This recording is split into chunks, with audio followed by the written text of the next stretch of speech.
Y'all, the Breakfast Club done packed their bags, left YouTube like it was a toxic ex, and moved in with Netflix.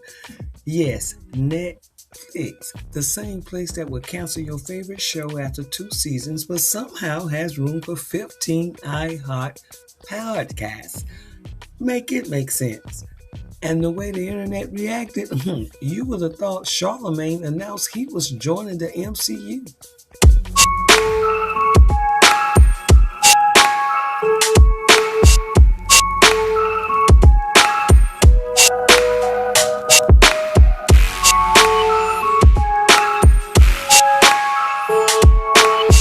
Everyone, I hope you're doing well out there. So let's break this down before the streets get louder than DJ's Envy's real estate disclaimer. The video version of The Breakfast Club is now on Netflix exclusive. The audio version is still with iHeart. YouTube, gone, evicted, no forwarding address. And the fans in the comments like, so I gotta pay $15.49 to watch Charlamagne ask people about their trauma at 7 a.m. To Charlamagne, that's not the point. And Charlamagne the God, he was kind enough to sit down with us, but he disputes the claims that the numbers are down. All of these so-called smart people on social media, all of these YouTube bloggers, everybody making these comments. Now, one person has said, how many people are watching on Netflix? Ooh. Everybody's talking about what people aren't doing on YouTube. Nobody has asked the one simple question. How many people are watching on Netflix? Well, that's a great question because a lot of people are saying that the engagement is down, the numbers. He has been trying to evolve since he stopped asking wildly invasive questions. This Netflix deal, this is his Oprah super moment. Now, what benefits him is the global reach. He wants the brand to feel international, not just tri-state area with good Wi-Fi. And the prestige. Netflix gives him that I'm just not a radio host, I'm a media mogul energy. Legacy, he's building the Breakfast Club into a cultural institution, not just a meme factory. And some of the things that works against him is Netflix don't do comments. He can't see the chaos, which he may work out in his behalf. No more instant YouTube viralities and more corporate eye on the content, which means fewer things like Donkey of the Day lawsuits, but also fewer unfiltered moments. To me, it's like people will be like, I'm not watching Breakfast Club on Netflix, but then you constantly tweeting about the America's Next Top Model doc. You constantly tweeting about Stranger Things. You constantly tweeting about the Diddy doc, whatever it is. It's what you said, though. It's like, change is always going to be tricky and people are going to be frustrated with change and eventually they'll adjust to it. And a lot of it is just narrative, Andrew. People, somebody will get online, create a narrative, put something in somebody's head, and then everybody will run with it. No way. Yes. When has that happened ever? I can't fathom that even exists. I'm just saying, it happened. So now everybody's like, yeah, I agree. But no, I just want everybody to ask one simple question to themselves. What are the viewership numbers on Netflix? And it's not just for Breakfast Club. This is for Joe and Jada. This is for Chelsea Handler. This is for, anybody that's over there. Bill Simmons.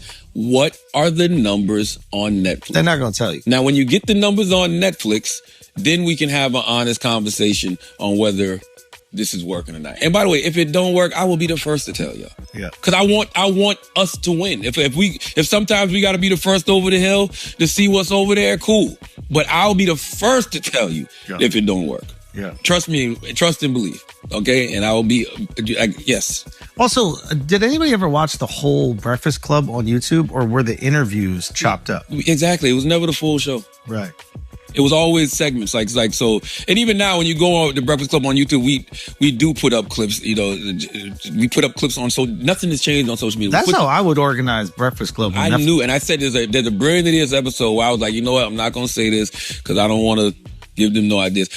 I knew they were gonna suppress the content that went over to Netflix. It just makes sense. What you mean? They suppress the content, the content that's still, because we still put clips up on YouTube. Oh, but they're not letting it get love at all. No, and why would you? But there must be some sort of what is the government body that regulates content on the airwaves? FTC. Man, get the FCC. But it was Jess Hilarious who started the conversation by bringing up the numbers in the first place. Fans are saying that no one wants to watch The Breakfast Club anymore, right? Because it's no longer on YouTube. What do you have to say to that? I ain't even see nobody say that. How dare they? Cap. So every March you go viral. Are we dead ass right now? This time you went viral for talking about engagement. What did you mean by The Breakfast Club engagement is down? I like turtles. I like turtles. Jess is the one who had to face the fans directly.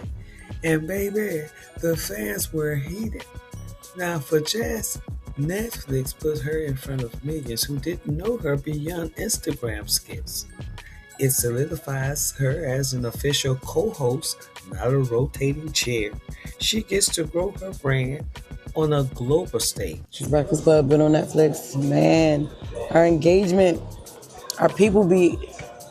all the fans that we built up over time, that they built up, I just got here, that they built up over time on YouTube, oh my God, they feel neglected because Netflix was like, nope, we want all of it. Y'all can't have no other social media presence, none. So now we gotta find other content to do that can go on our other platforms. But it's okay because Jess Hilarious got that in a bag, shorty. So make sure y'all tune into Jess's Thoughts. I started doing this segment. Now the problem for her would be her audience is YouTube heavy. They felt abandoned, like she moved out without leaving a note. No comment, no clap back. Netflix viewers are different. They judge silently, like church mothers. The fans who say they feel betrayed by the move to Netflix. I don't know why they would feel betrayed. I mean, you're still getting the same content and change is great. You're still putting out clips and you can always comment under our Instagram pages. You do the same thing. I am not the light-skinned sugar cookie. Envy sounds confident, but during an Instagram Live, Jess Hilarious said engagement is down. Technically, they didn't leave iHeart, but the optics, right? Oh, the optics said, we're done. The video is what made them viral. The YouTube was the cultural town square. Moving to Netflix feels like they left the block and moved to a gated community. It's given, we're still together, but I'm seeing other platforms. You say to people who say you're getting a bag over the culture. Don't worry about our bag. I don't worry about your bag. Now we ain't getting no bag, man. Look, to be honest, man, I am driving the same Honda Civic as J. Cole. There's misconceptions regarding that $200 million. While reports often conflict the show's move to Netflix with a $200 million deal, the figure actually refers to Charlamagne the God's separate 5-year extension with iHeart Media, signed in August 20. This is bigger than a platform switch. This is about the evolution of black media. Radio is fading. Podcasts are the new talk shows. Streaming platforms want black culture because it drives the internet. Netflix wants to compete with YouTube and Spotify in the video podcast space. The Breakfast Club is basically the guinea pig for Netflix's new "we swear we're still relevant" strategy. Another concern that I have is that when black shows often make that move, they are often suppressed, shelved, or silenced. I wonder why. The Breakfast Club on the radio reaches a hip-hop community mixed with all genders, race, and ethnic backgrounds. I presume they would keep that audience, but how many? Without the engagement.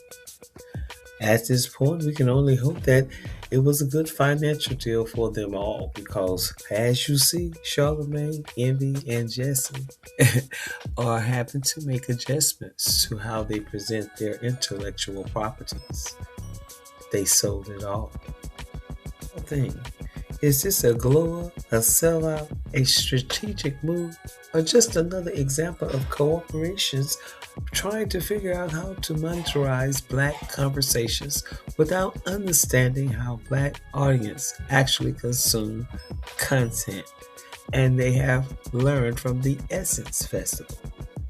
Because if Netflix think we're waking up at 6 a.m. to watch a full episode with no comment section, baby, they got another thing coming. Okay, that's it. And thank you for watching, fam. Don't forget to like, subscribe, and drop your thoughts in the comments. The drama never sleeps, and neither do we. Catch you in the next one, and bye for now.